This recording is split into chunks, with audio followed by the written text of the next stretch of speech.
All right, so good afternoon, everyone. Hoping that everyone is doing well. Want to welcome you to the Campaign for Community Control's second live listening session. It's called Reviewing the Legislation, and we're going to be here this afternoon with Councilwoman Odette Ramos to talk about Baltimore's groundbreaking land bank legislation. So as we kind of get warmed up, want you to share this link with anyone you might know who might be interested in this conversation, anyone who's trying to understand the issue of vacant properties in the city of Baltimore, or anyone you know who wants to get engaged in an effort to eradicate vacant properties and get involved in the Campaign for Community Control. I'm going to play some music and we'll take a couple of minutes to let folks in. Thanks so much.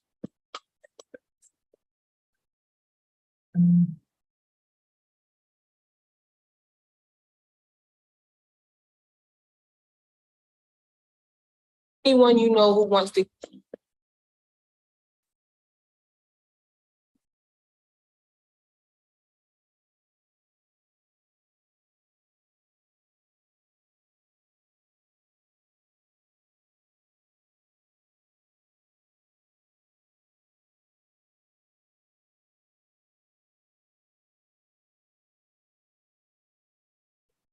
So for those of you who are just joining now, I want you to go ahead and share the link to the live listening session with anyone you know who might be interested.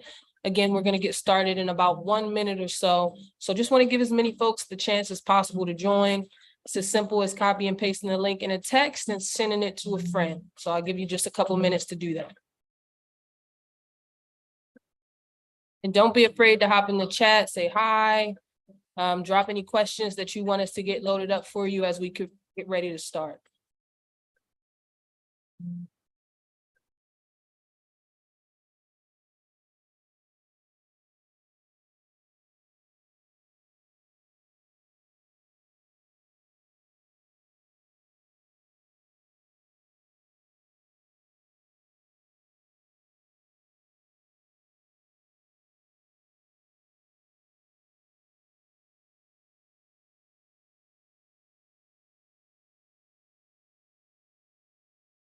All right, so want to go ahead and transition now. Again, hello, everybody. My name is Imani Yassin, and I want to thank you so much and welcome you to the Campaign for Community Control's second live listening session that's entitled Reviewing the Legislation.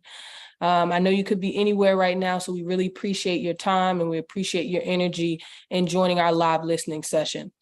So if you are unable to kind of get folks on this live now, no worries. We'll have this link available and this will be on our YouTube page along with our website, which is createcommunitycontrol.org after the session has streamed. And so feel free to share it with anyone who you think might benefit from the information that we're sharing today. So while we spend a couple of minutes just kind of doing introductions and allowing people to enter the live session, I just want to introduce myself and tell you a little bit about the campaign that you're here to see. So my name again is Imani Yassin. I'm the Director of Strategic Initiatives at Parity, and I'm also the leader of the Campaign for Community Control. For those of you who are unfamiliar, Parity is an equitable real estate company that's headquartered in West Baltimore that acquires and renovates vacant and abandoned properties by the block in order to create affordable homeownership opportunities. But in addition to that, as I said, I lead the Campaign for Community Control, and the Campaign for Community Control is a citywide multidimensional effort that is designed to engage our larger community in the quest to address Baltimore City's vacant property crisis by establishing our city's first community-directed land bank. We engage community through a number of different tools and media, like these live listening sessions that you're on now, through events, through our social media, and through our website. There are multiple opportunities for you to engage and join this discussion. And we also encourage you to support the legislation that we're going to be discussing today in our listening session. There are several ways for you to get involved in the campaign, and I want to share a few of those things. So the first, like I said before, is to sign and share our petition. We have a petition with a petition goal of 15,000 signatures to establish our city's first land bank. And that petition supports the legislation that we're going to be talking about today. So if you haven't already, you can go ahead and click the link below in the description of the video, and you can sign our petition and share that with others. The second is that you can volunteer your time.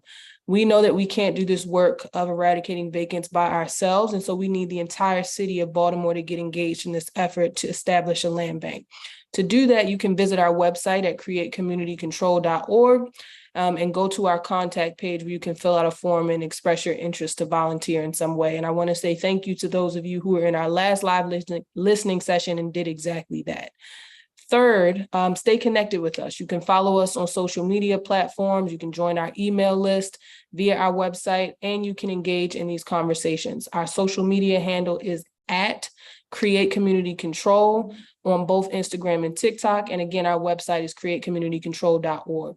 And then last but not least, you can host a live listening session just like these. So if you know someone who is an expert in the field of land banking, who's trying to address the issue of vacant properties, or if you are working at an organization where people would like to learn more about this issue, shoot us an email via our website and we will certainly engage that opportunity. So before I start, just like I like to do on all the live listening sessions, I want to give you all kind of a backdrop that speaks to the issue of vacant properties in the city of Baltimore. We did this the last time, but for those of you who are just joining this conversation, and maybe for some of us who need a reminder, Baltimore City has a long history of racist housing policies, land use decisions, investment practices, and just ways of operating that have really resulted in inequities that we see and that continue to affect our community members to this very day. One of the symbolic legacies of those policies and practices are the tens of thousands of vacant properties that we see across our city. And the majority of those properties that we see exist in Black communities, and they leave Black communities carrying the inequitable burden of all the issues related to vacancy. So here's some quick facts to get us on the same page.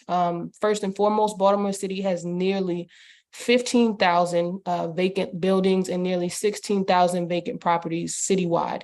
And that makes us, Baltimore, one of America's top 5 cities with highest rates of vacancy in this country. The second quick fact is that vacant properties are highly associated with crime and criminal activity. In 2022, 60% of Baltimore's homicides happened within approximately 100 feet of a vacant property. Third is that research consistently shows us that vacants and abandoned properties and deteriorated properties reduce the value of surrounding properties, and they lead to decreases in owners' equity and personal wealth. So for example, in Cleveland, Ohio, properties within 500 feet of a vacant property or those who are taxed within a vacant property or tax delinquent, a foreclosed property lost 9.4% of their value. So let me repeat that because I kind of got jumbled up. So in Cleveland, Ohio, properties that are within 500 feet of a vacant property, a tax delinquent property, or a foreclosed property lost 9.4% of their value. The fourth is that according to the cost of vacancy report, which was given to us by Mary Miller and Mac McComas of the Johns Hopkins 21st Century Initiative, between lost tax revenues, lost water and sewage revenues, and the cost of maintenance, demolition, et cetera, vacant properties cost the city of Baltimore around $200 million each year that could be otherwise invested in our communities. And 5, vacant properties are also associated with poor health outcomes, poor states of emotional well-being, and poor educational outcomes. So we know that this issue is pervasive and it affects essentially every facet of life for Baltimoreans, and particularly those who are living near and around vacant properties. So for today's live listening session, we're going to be welcoming a special guest. Her name is Councilwoman Odette Ramos, and she's going to talk to you about the legislation that was introduced in City Council in March of this year to effectively establish Baltimore City's first land bank. We'll go through the legislation, we'll ask questions, you'll have an opportunity to ask questions. So really looking forward to having her, and without further ado, want to welcome her now.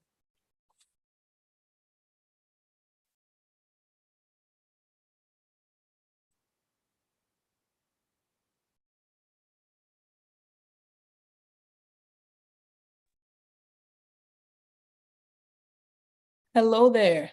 Hi, how's it going? All is well, Odette. How are you? I'm doing great, doing great. There's never a dull moment over here.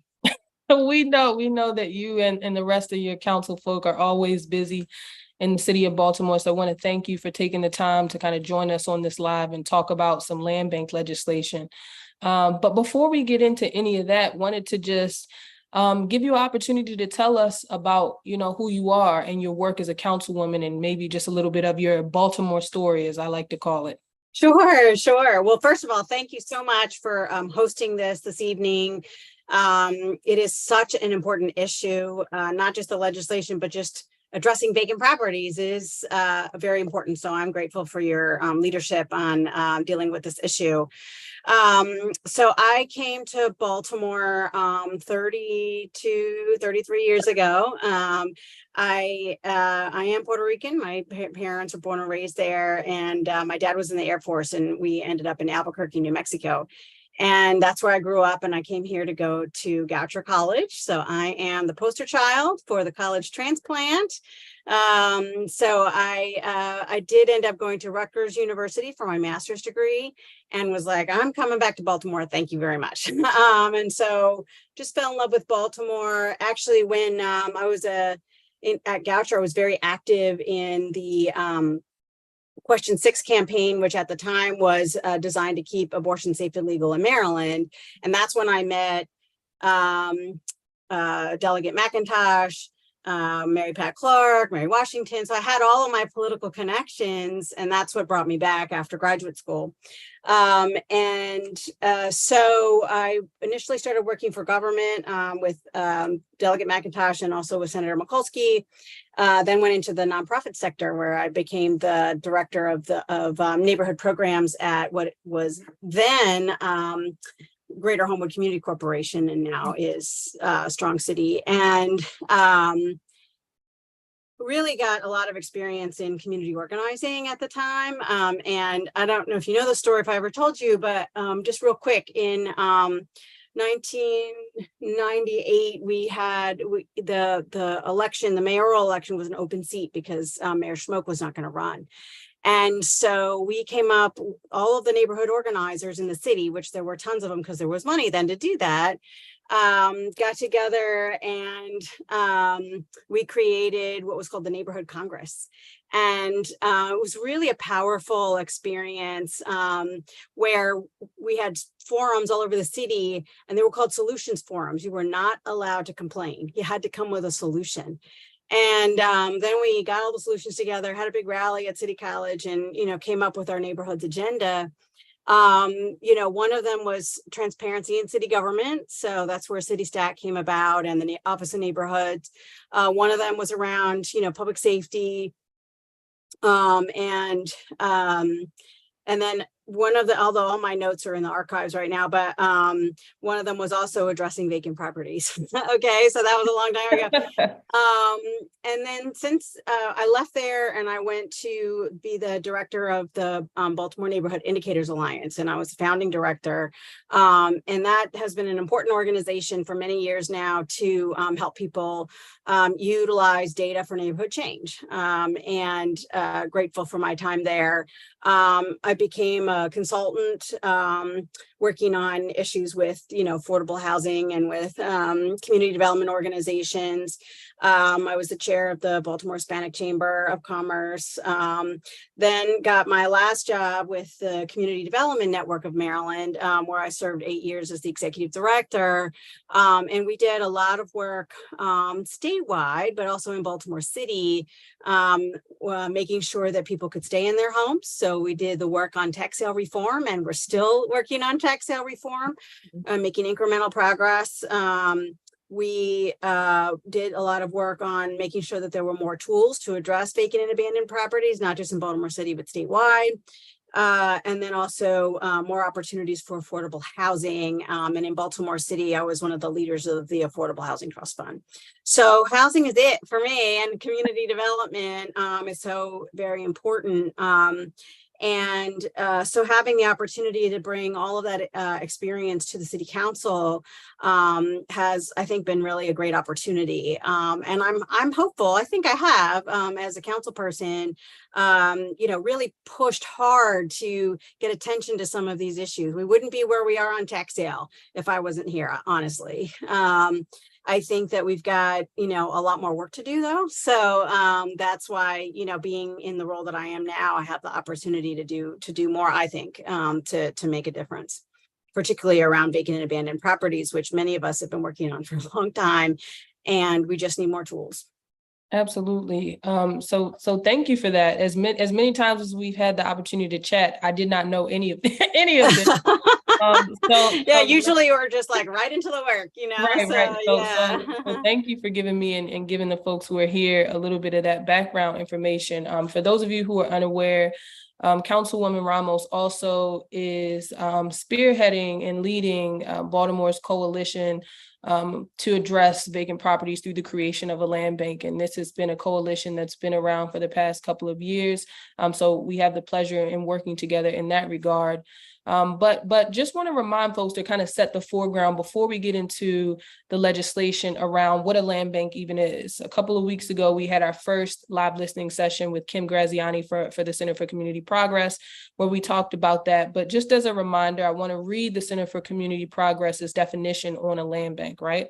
So according to the Center for Community Progress, land banks are public entities that have unique governmental powers, and they're typically created by state enabling or local enabling legislation and land banks are solely focused on converting problem properties into productive use according to local community goals.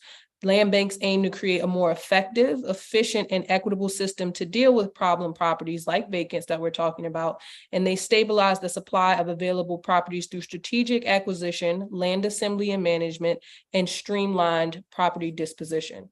So given that foreground, can we just start, Odette, with you telling us a little bit about the origin of Baltimore City's movement around a land bank, and what is the political kind of history of that as an idea?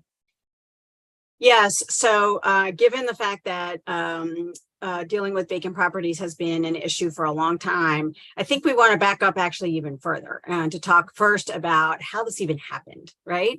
And maybe you did with Kim as well, but there are four main causes of vacant and abandoned properties. One is somebody has passed and the family doesn't want it anymore. We also have foreign investors who are sitting on properties. Tax sale is a way of dealing with of creating vacancy and mortgage foreclosure.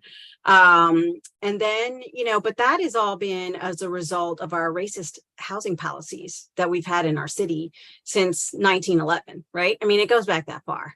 And when Mayor Preston and the city council at the time, by the way, in the very same chamber that we make laws right now, basically said, we're going to have white people move here, we're going to have black people move here, we're going to do this. And they really just dictated redlining at the time. Now, all those laws are since been unconstitutional. However, what's happened in the evolution of our city is that investments continue to happen along the white L, as Dr. Lawrence Brown has called it, and the black butterfly. Many communities have been ignored. And that's, flight, people leaving, but then never a plan to figure out how to bring them back, how to invest in the community. And instead, it was always, well, we're going to build from strength, which is basically in the white neighborhoods. And so what we're, dealing with here is specific racist housing policies that we need to undo, frankly. So in specific to the land bank, well, let me just say that in 2008, the first piece of legislation to address vacant properties came out, and that was receivership. So the department, several people who are still in DHCD, created this idea of being able to auction properties, go into housing court, and then housing court assigns the property to an owner or the receiver, and then that receiver auctions it off to a third party. So the city never touches it, but it gets from people who are doing bad stuff to people who are doing good stuff, theoretically, right? And then in terms of the land, and then fast forward a couple of years, actually, the first receivership law was way before then. It was before then. But Mayor Dixon decided that it was going to be very important to really address this issue, and had done some, her and DHCD at the time did a lot of research going to Cleveland, going to Detroit, to areas that have already had land banks, to figure out whether it makes sense to do this. So they proposed legislation in the General Assembly at the time, this is 2008, 2009, to allow for Baltimore City to create a land bank. And so that was passed by the General Assembly at that time. In addition, there was legislation, there was a charter amendment that was proposed and passed by the voters to allow for the city and have charter language that gives authority to a land bank for various things that we'll talk about with our legislation. So those are two big things that Mayor Dixon put in place in order to make this happen. And then her administration proposed legislation to actually create the land bank and give it its powers. And then unfortunately she had to leave office. And so that work was not finished. The mayor after her did not want to move in the same direction.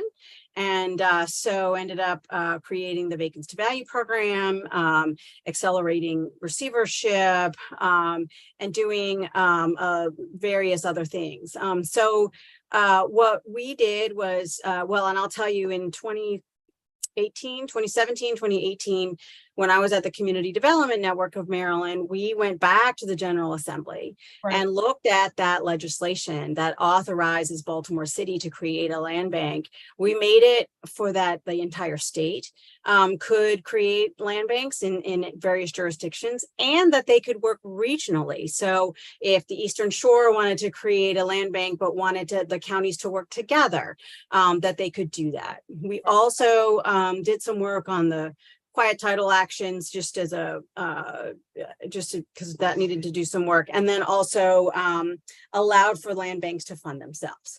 And so part of that was because there was demand across the state to deal with vacant properties. I mean, it's not just Baltimore that has this issue, right? And since that time, but also the legislation was bipartisan. It was Senator Eckert, who's a Republican, and Delegate Holmes, who is a Democrat. Senator Eckert's from the Eastern Shore and Delegate Holmes from Prince George's County.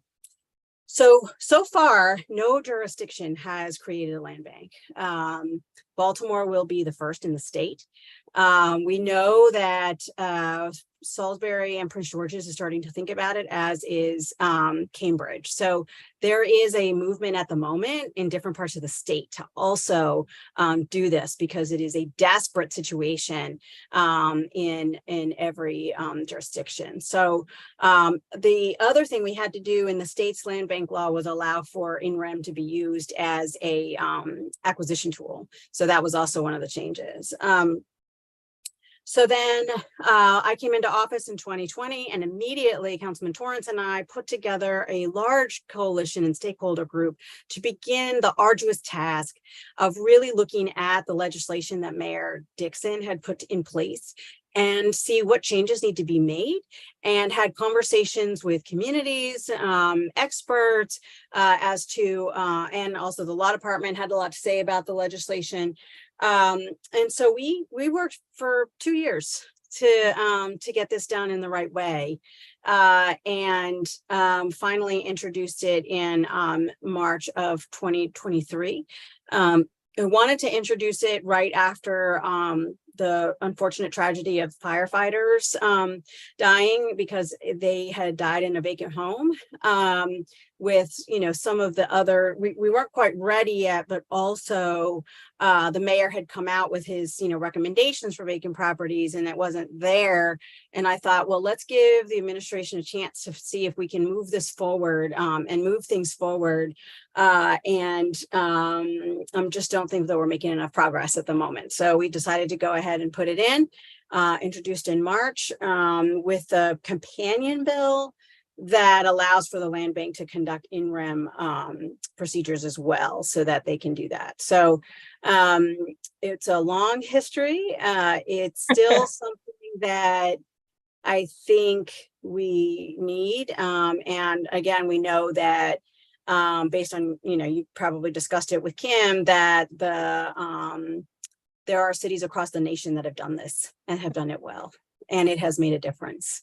And so we've got to do it. Absolutely. So to kind of recap what you said, First and foremost, you saying in 2008, the initial legislation was crafted and introduced and passed, which allowed the city to even create a land bank. Is that correct? So we had to get authorization from the state first. Yep. Mm-hmm. Okay. And then the second is that that legislation passed, but then there was a second piece of legislation that actually would have effectively established the land bank that was about to get introduced, but did not because Mayor Dixon had to leave. Is that what I'm understanding? It was introduced and there were discussions, but then she ended up leaving. Okay. All right. So this effort to kind of establish a land bank has been in process for almost 15 years is what I'm hearing. And in that process, we've still, folks have still had to contend with, right, the over 10,000, almost 15,000 vacant properties that really haven't moved so much in that time span. And so I think that that's important to frame as we kind of move into the next question. So you already talked a little bit about, Councilman Torrance in introducing the bill. Were there any other council members who were in support of the bill and introducing the bill that you want to mention? Yeah, so once we started, I'll just tell you that once we started the work with the stakeholder group, I began working with other colleagues as well and briefing them on our effort. And so others had joined in and were sending staff to the coalition meetings. Mm-hmm. So I'm so grateful for the support of Vice President Middleton. Absolutely. Obviously, she represents Park Heights and mm-hmm. understands this issue probably more than any of us do because she's also been in the council for that long.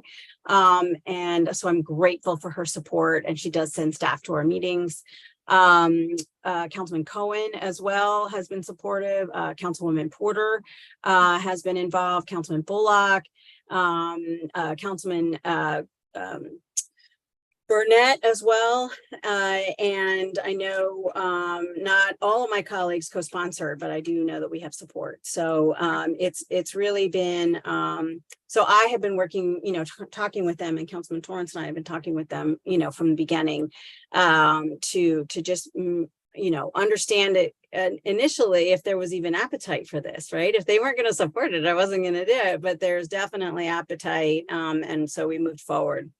Got you.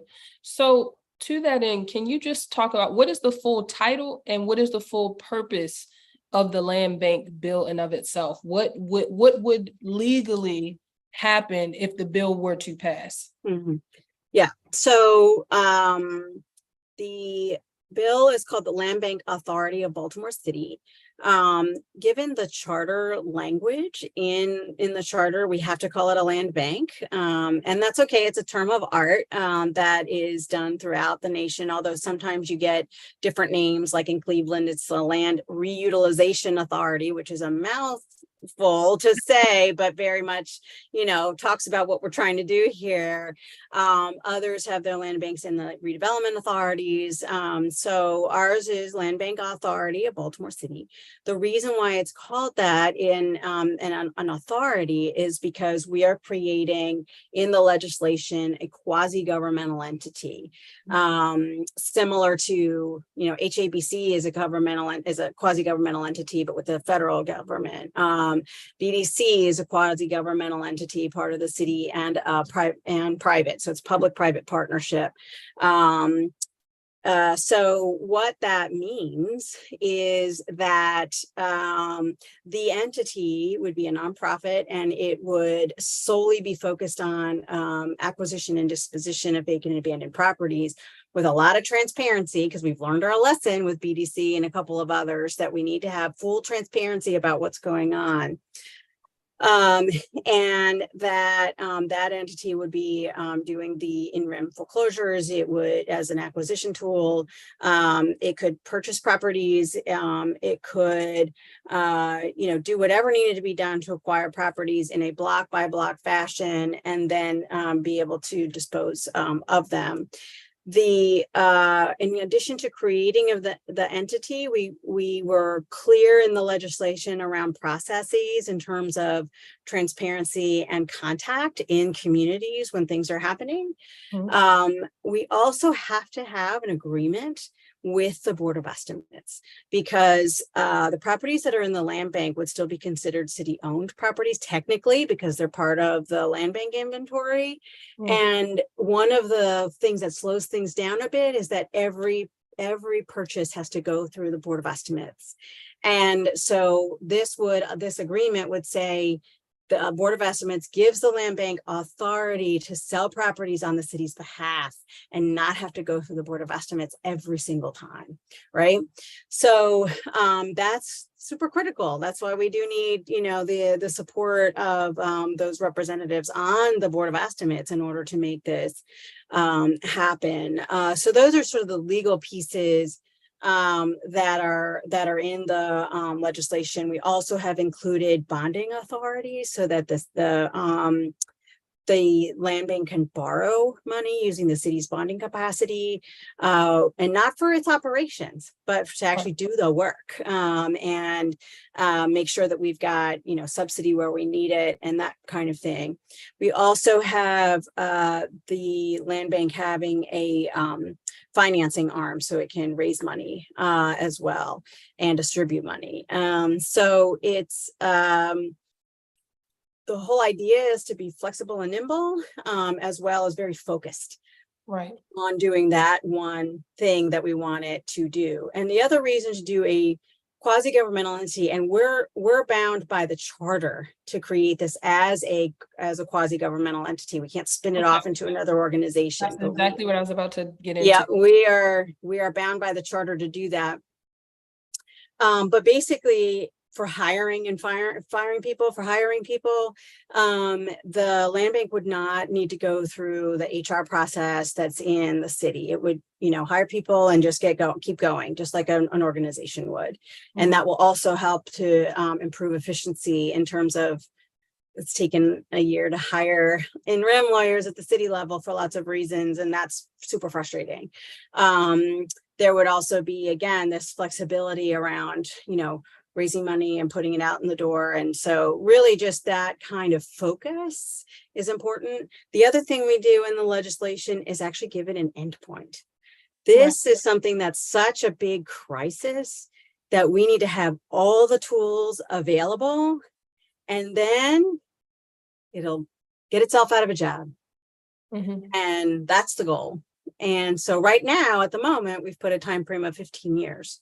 That could change in the discussions. It could, but the idea is to be very clear that this is not an additional bureaucracy.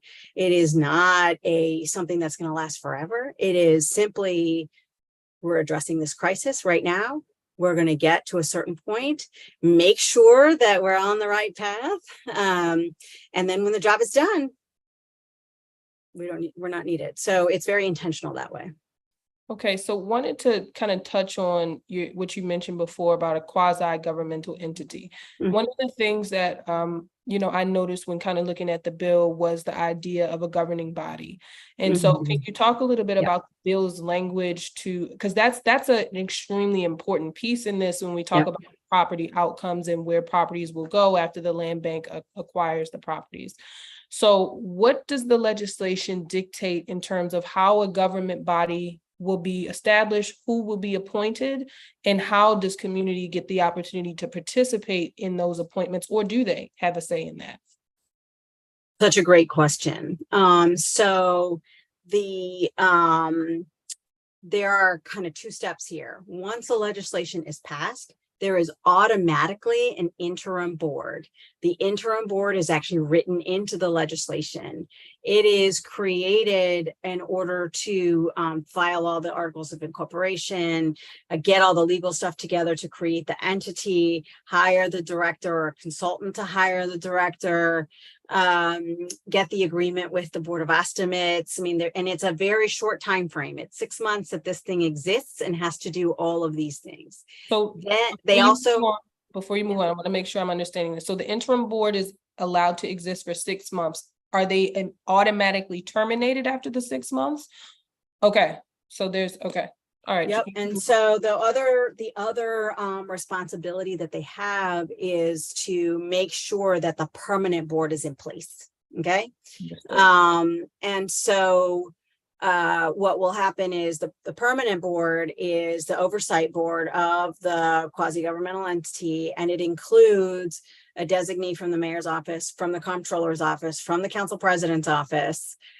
It could be them or it could be their designee, the housing commissioner, and then very specific roles and skill sets that we need for this. So we do have residents represented, particularly those from areas with a 10% or more vacancy. We also have experts in the field of finance, of real estate, et cetera. So the way that those would be appointed would be the similar way that we do all boards and commissions, unless given differently. But this way it's, so we can people can apply, and then the mayor would nominate, and then the council would approve. And that's how that would be done. I would imagine that an interim board, if I had my way, would certainly do a lot of events to try to recruit and try to get the right people. But we wanted to also make it kind of lean and mean. So I believe it's only 11 people that are on that board, but it's also transparent. Like, everything has to be open meetings. All of the minutes have to be posted. All of the meetings, every single one. There's no closed meetings, okay? Unless it's talking about salaries, which is allowed in open meetings, but everything else is open. And that is really critical to be able to have that community approach. The second kind of layer of community focus is also when the land bank gets an inquiry about a property that's on their inventory, or when residents are asking the land bank to take something on. So if there is somebody that's going to buy a property off in the land bank inventory, the neighbors on both sides are going to get notice. Now, if it's more properties all in a row or a very big building, then the entire block gets notice, not just the community association, the entire block gets notice, the community association and the council person, so that it's super transparent that there's even interest in these properties. Now, what we really want to do is be much more proactive before that even happens, right? Is for, communities to say, take a block in their community and say, 1600 block of Gorsuch Avenue, we'll just use it in my district. If the community says to the land bank, we want something done with this block, it's really beautiful, but it's mostly vacant, can you help us? And the land bank would acquire through in-rem and other ways, and then work with the community on what those outcomes would be. And then put out an RFP, which is a request for proposals, and try to work with the community on who that partner is going to be. Now, communities can also be proactive and get their own partnerships with developers or nonprofits to work with to accomplish their goals. And that way, there's already, that work done. So we have lots of ways that community is involved, and it's extremely important to have community involved. We also want to make sure that community is involved from the very beginning, and not when somebody is going to try to take a block and then community doesn't know about it, because that's antithetical to the values of what we put together for this legislation. Thank you for that backdrop. There's a question in the chat that I wanted to kind of incorporate because it is in direct response to what you said, and it is, can the Land Bank Authority succeed without the support from the Board of Estimates, DHCD, Comptroller, and HABC? What if they don't support and cooperate with, I guess, the bill? Where do we stand? Right. So HABC is not a decision maker in this process. And can you tell us what that is for people who may not understand? Sure. So HABC is the Housing Authority of Baltimore City. So they are basically a federal entity that owns the various affordable housing projects that are in the city. Douglas, Perkins, Perkins doesn't exist anymore, but you know what I mean. Gilmore, Latrobe. They also own several scatter site houses across the city, many of which are vacant, by the way. And they also administer the Housing Choice Voucher Program, Section 8 program. And so they could acquire from the land bank, or they could take all their empty properties and transfer them over to the land bank so that the land bank takes care of trying to address it and they don't need to do that. Housing Authority is not an approving body here on this front. The comptroller, we've had a lot of great conversations with the comptroller. He also was in the council when Mayor Dixon's initial proposal came about. So he does have a lot of questions about making sure that there is a community outcomes that are really put into this legislation, which helped to inform how we were doing the input process. The Board of Estimates and the mayor will be more difficult. And so because at the moment, the department is the Housing and Community Development, which is different than HABC. DHCD is, it's an agency unto itself that does a lot of the acquisition disposition. It has money for home repair. It makes sure that people can stay in their homes. It's got a lot of different responsibilities. It also is in charge of code enforcement and the permit office. They have come out against the land bank. The mayor's office has not made a statement, but I would imagine that they may work through the department. So we'll see. So we're still we have started conversations, not very many quite yet, at least some preliminary conversations.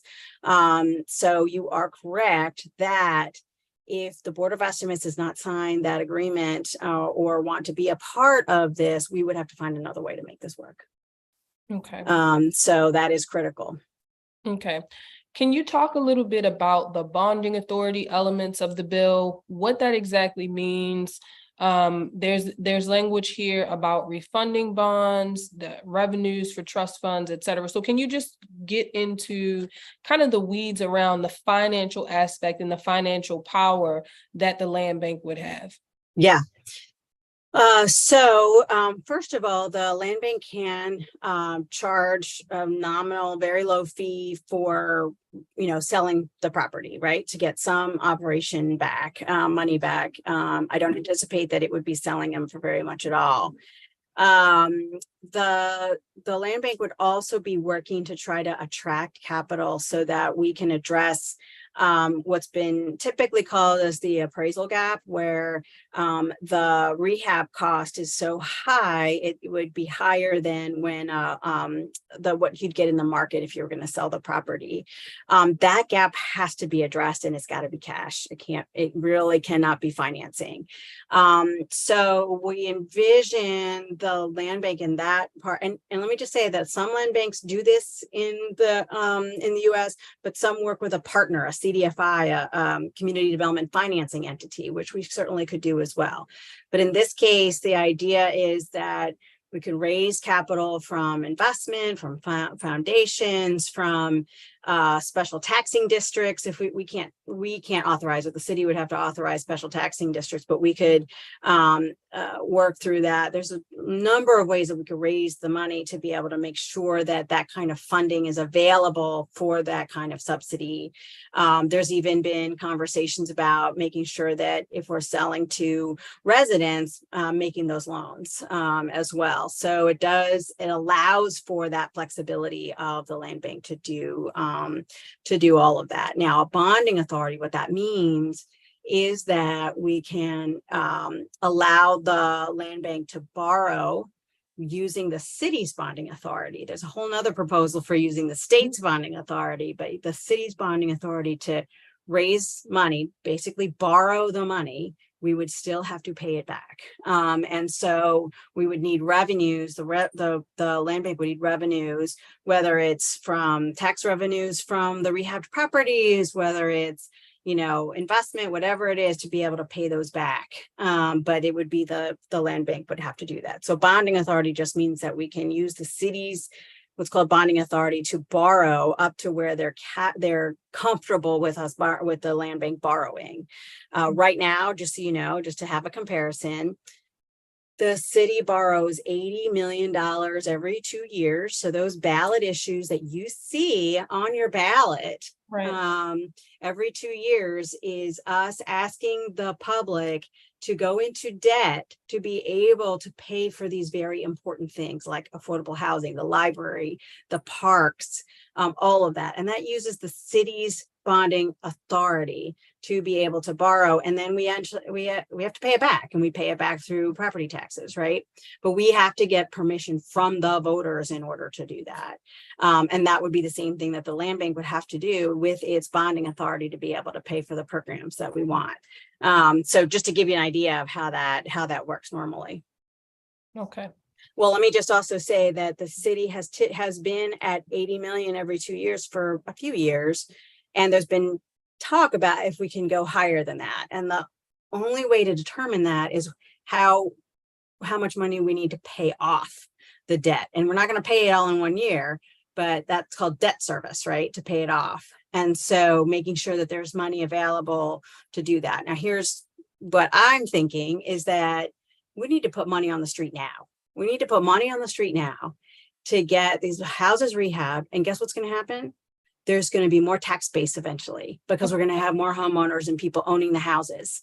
And that will help us pay off the debt as well as increase revenues for the city. That's what we should be doing. And whether or not we have a land bank or not, that's what the city should be doing anyway. Putting in that investment right now will have pay off dividends a lot more later when we really need it. Understood. Okay, so want to kind of shift back to the conversation around the governing body, because that is a larger portion of the bill as well. And so kind of the campaign for community controls, real, I guess, focus, if you will, has been about really centering the voice of community. And of course, with community not being a monolith and there being a lot of different, contributors to that voice, am trying to really grasp and understand if there are appointed folks in the governing body, and I think you said that there would be 2 members of the 11 to represent community. Will that governing body in the creation of rules and regulations be able to kind of establish maybe a sub-governance structure that is more community-centric, if you will? So when we talk about, not just the RFP proposals, but specifically with outcomes of properties, how do we really make sure that it is not just the voice of the folks who are making the appointments, right? So if it's not the mayor, it's the mayor's appoint person. If it's not the city council, it's who they are choosing to act in their interest. So how do we ensure in the legislation, and maybe within the beginning of the establishment of the land bank, that the true decision-making power or stake is really in community hands? What are your— Yeah, so that's a great question. In a governing body, the design behind a governing body is to do all of the work of governing the organization, right? So putting the values in place. We have 2 members who would be east and west regarding folks that are in represent areas that have a lot of vacant properties. We have other community members also listed, and I'll look it up so I can let you know. But the other piece is that it's been highly recommended, and we would put in a document for the interim board, and this is done across the nation. One of the first hires isn't the acquisition folks, isn't the lawyers. It might be the director, but it's the organizers. Okay, we want to make sure that the land bank first focuses on the outreach and the planning, working with the planning department on what communities want before any acquisition, before any thing happens, so that can guide the work of the land bank to understand what community outcomes are going to be, right? So that is a best practice from the land bank community. Is those first hires are your organizers. they're the ones going to say, this is a tool we'd love to be able to use in the community. What are your thoughts? What are your, and working with looking at what has already been planned based on what the planning department has already done, and making sure that that work is done so that it guides the land bank to understanding what the outcomes would be. And then again, we have the process that's been it took us weeks to do this process that we agreed on in terms of what the outreach, what the notice requirements would be when there's inquiries, so that communities can be a part of the discussion earlier in the process than what normally happens, right? So it would, so the importance of the governing body is, it's important to run the show, hire the right people, and have oversight. We also want to be clear that it's got to run through the entire organization in terms of how that works. So that's how we envision it. We certainly are in the beginning stages of discussions in the council. So if the council feels like we need more community members on the board, I'm totally open to it. Because that's part of the discussions. Community, again, like you said, means a lot of things. So there's a lot to think through there in terms of that next step. Absolutely. Okay, so I had one more question before I want to shift to the ones that are in the chat for you. And that question is about, are there any provisions in the bill that could protect existing homeowners and tenants from any potentially negative impacts of the Land Bank Authority? In our ideal mind, the Land Bank Authority would be effective, it would be efficient, it would have the right people, and it would quickly not only acquire the properties, but quickly stabilize and then dispose of the properties and have standards so that the properties are quickly going into development. But let's just say, unfortunately, our city has a history. I won't speak to all the nitty gritty of that history as it relates to city agencies, but in the world where a land bank is not as effective as we'd like it to be, are there any provisions in the bill or even just in thought to protect homeowners who are, living amongst vacants or in properties that would be identified as a priority for land bank work? Yeah, so there's two things. One is we have mandated periodic, I think annual hearings before the city council, semi-annual, twice a year, hearings before the city council. So that we hear the report from the board, but also residents can come before us and say, look, the land bank acquired this property 10 years ago and still hasn't done anything with it, right? God forbid that happens. I don't think it's gonna happen, but just let's say, right? So that would be an opportunity to give us feedback that we may not have before. The conversations with the land bank would be extremely important. The other thing is that even though the land bank properties in the land bank would be technically city-owned properties, it can still be code enforced. So you can call 311 and you say, oh, this is a land bank property and it's, still got, mold, it doesn't have a roof, this has to be done, and that it will rack up fines. Right. So it is not the same thing as having a city-owned property where we can't do anything with it because, the city can't code enforce itself. So that is definitely a way that the residents can still be involved, is that those properties can be code enforced. And that could cost, a lot of money for the land bank. So it's in the land bank's best interest to make sure that those properties get out the door. Thank you for that.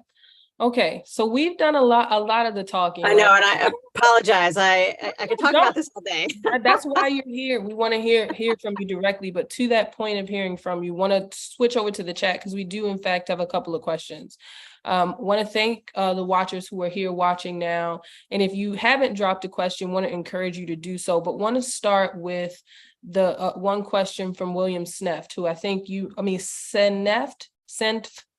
I'm about to say, I think you two may know each other. Yeah.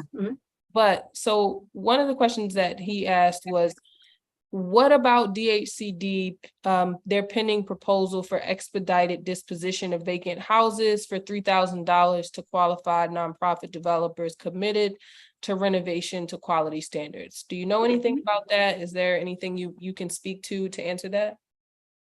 Yeah, so the previous way that the city was disposing of properties is that they had to get appraisals, and it was a big mess, and it was, nickel and diming. And the commissioner said, we're done with that. We just want to get the properties out the door. And so they're having this fixed priced model.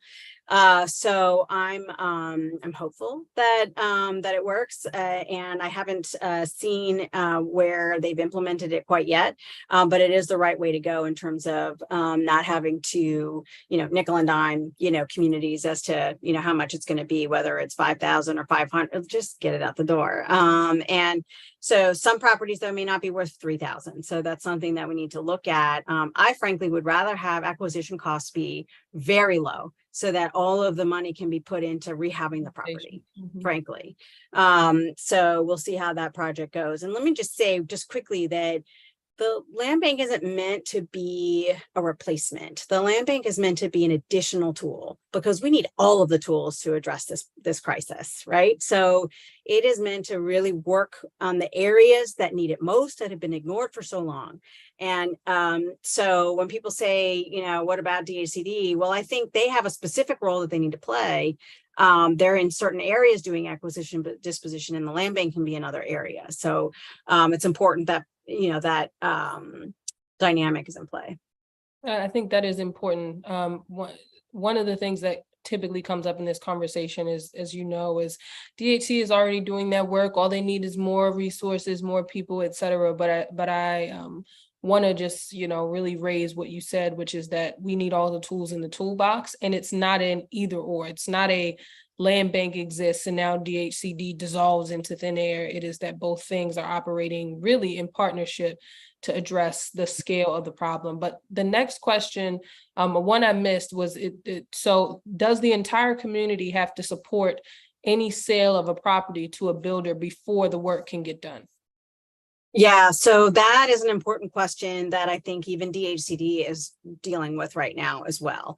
I think what we're trying to deal with is making sure that the property has the best outcome, and that the outcome is what's important. So it could be that, residents might have a partnership with this one developer who hasn't done anything, and we can't give a property to anybody who hasn't done anything or doesn't have capacity, or we should work with them to be able to get them capacity to be able to do the work, right? So there's a lot of thinking that has to be done relative to building capacity of some of the nonprofits as well, because we do want to have a lot of those nonprofits being able to either acquire or have partnerships with developers who can work with community on those outcomes. The important thing is the outcome.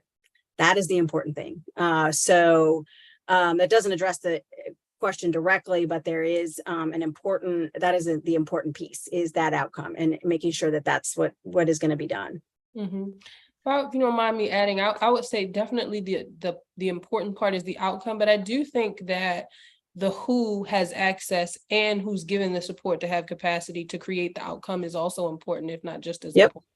No, and that's why I said that I think we need to make sure that it's not just white developers with money that get all the properties, because that's not going to work either, right? We want to make sure that there's enough development on the ground from lots of different entities that have partnerships with the communities that they're in.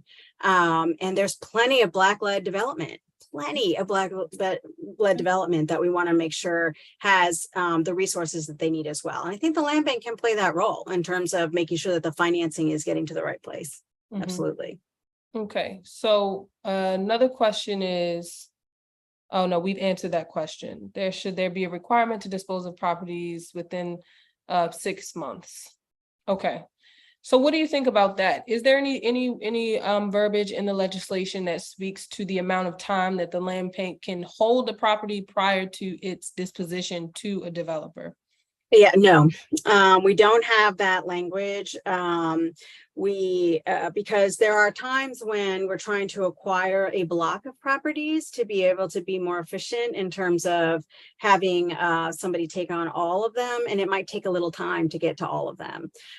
So we don't want to continue to do one property here, one property there, one property there. We want to be able to have this block by block solution. We certainly don't want, the land bank does not want to hold these. I mean, it's important to get them out the door. But sometimes, again, the 1600 block of Gorsuch, there's most of them are NREM eligible, but some are going to take other, we might have to buy it off of the owner. We might have to do receivership. It's, to get that entire block so that the development can occur. And it may be, better to do one here and one there and one there. That's a conversation with the community in terms of how fast they want things to move. Right. And then the other, so there isn't that. What is in the legislation is to say, once somebody has the property, they have 6 months to pull permits. They have to do it. Mhm. Otherwise, we will take it back. Mhm. Because that's also something that we're seeing, is that people are buying the properties and just sitting on them. Now, if it's an owner who has purchased the property and needs a little time to get the financing together because it's an owner from the community, I think we would have that flexibility, right? So there is a land disposition agreement. We'll call it something different under the land bank that would lay out all of those things as well. I mean, one of the successes of the Detroit Land Bank is because they worked with community members to be able to acquire the properties. That means making sure they have the financing, making sure that there's a trusted contractor, making sure that there's, all of that. So this isn't not just about developers acquiring, it's about also having the opportunity for people within the community or renters who want to be buyers to also be part of it. And doing it in a cohort similar to what Parity is doing makes a lot of sense in terms of having that block by block approach.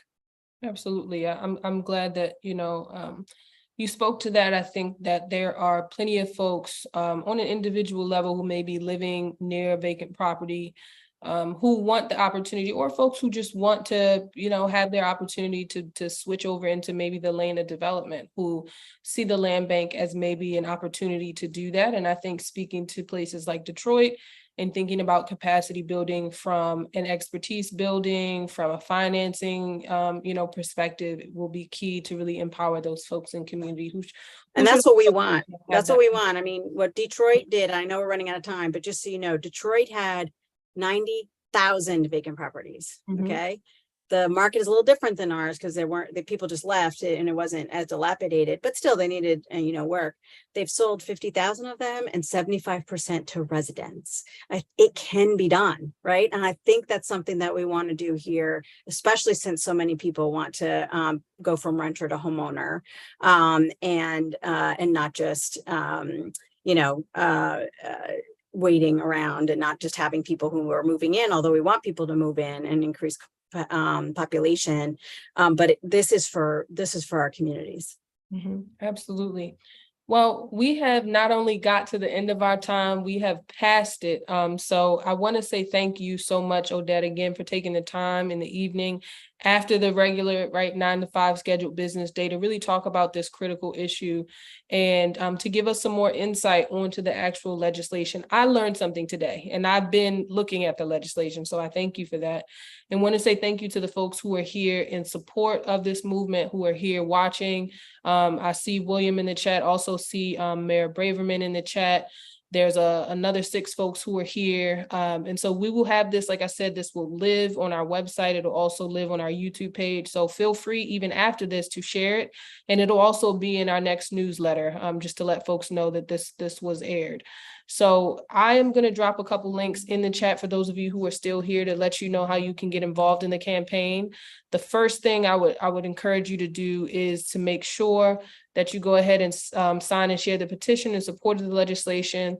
You engage in any other way. But to that end, just want to thank you for your time. And again, thank you, Odette. Anything that you want to say in closing before we kind of just play a couple songs and let it kind of go off?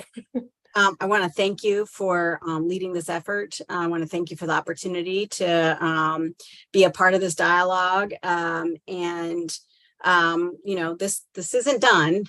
We have a lot of work to do still, and people hearing tonight, if you've got some additional questions, you can certainly contact me. If you've got some ideas for changes that you'd like to see, love to have your voice on this as well. And, you know, this is something I believe that as a city, we can't move forward without addressing this issue. And so we need to do it in a way that is efficient, fair, and gets the best outcomes for our communities. But do it quickly because we've had this crisis for so long. So I'm grateful for the opportunity to see everybody today. And also, Imani, thank you so much for your leadership. And again, happy to, you know, take any questions or concerns. And we'll certainly follow up. And thanks again. Sure. How do people get in touch with you if they want to have Sure. Yep. So my email is odette.ramos@baltimorecity.gov.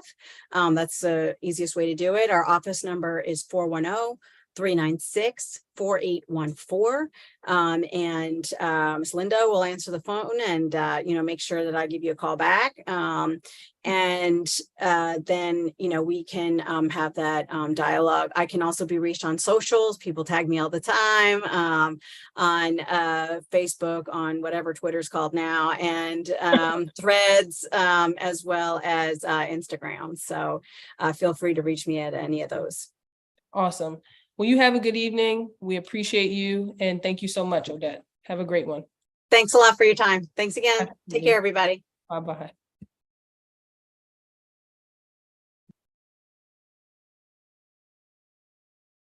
Thank you all so much. Going to go ahead and end. Feel free to engage with us via the chat and to go ahead and follow us on socials and spread the petition. Thanks so much again.